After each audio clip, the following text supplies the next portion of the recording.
damn right I'm frightened. It's natural. You don't know what's happening to you, but there's nothing to be frightened of. As long as you put your faith in me, give me time, trust me. Trust you. I did trust you, and look what happened.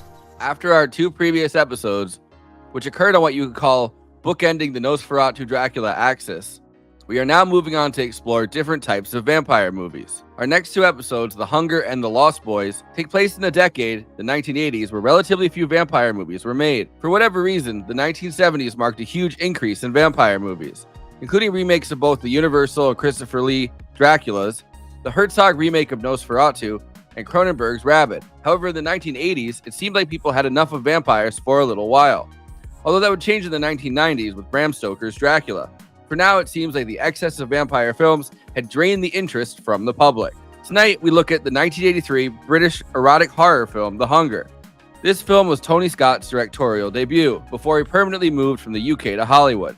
Tony Scott was the younger brother of Ridley Scott, who had made the move to Hollywood already and directed both Alien and Blade Runner by the time The Hunger came out. Tony Scott would go on to direct blockbuster Hollywood films, forming a partnership with producer Jerry Bruckheimer, working with Tom Cruise to direct Top Gun and Days of Thunder, Will Smith on Enemy of the State, Eddie Murphy on Beverly Hills Cop 2, and Denzel Washington on Man on Fire, The Taking of Pelham 123, Deja Vu, and Unstoppable, as well as directing a young Tarantino script, True Romance. The Hunger might be seen as a strange choice considering where Tony Scott's career soon ended up. Starring David Bowie, Catherine Deneuve, and Susan Sarandon, it's a thoroughly modernistic vampire film.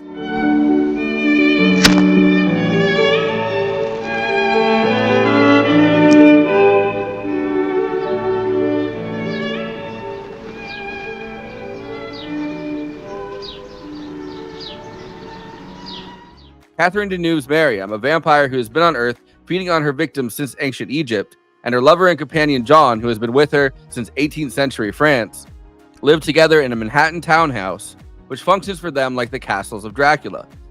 As if Dracula had managed to stay in London in a busy area, feasting on his victims undetected and unnoticed. Sarah, what have you done to me? There's some alien strain consuming my blood. That's right. I know that's right. What I want to know is, what is it? Why have you done it? You're frightened. You're damn right I'm frightened. We talked in our Nosferatu episode about the vampire as metaphor, a terrifying fear of the other, of disease, and The Hunger continues this trend. The disease in this case is drug addiction.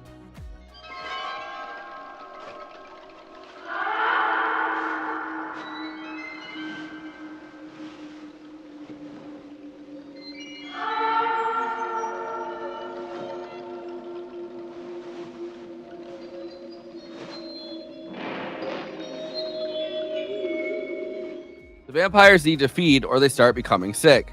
Sweating, fever, classic withdrawal symptoms. Susan Sarandon, who plays the sleep specialist and the next target of Miriam's vampiric obsessions, Dr. Sarah Roberts, commented after MGM had tacked on an ending that kind of misses the point that the film was trying to make. The thing that made the film interesting to me was this question of, would you want to live forever if you were an addict? But as the film progressed, the powers that be rewrote the ending and decided I wouldn't die, so what was the point? All the rules that we'd spent the entire film delineating, that Miriam lived forever and was indestructible, that all the people she transformed eventually died, that I killed myself rather than be an addict, were ignored. The more horrifying part of the film, at least in my imagination, is that Miriam's lovers don't really die in the way that humans do. They rapidly begin to age, becoming older and older in just days, turning into this hollowed out vampire husk, too weak to move.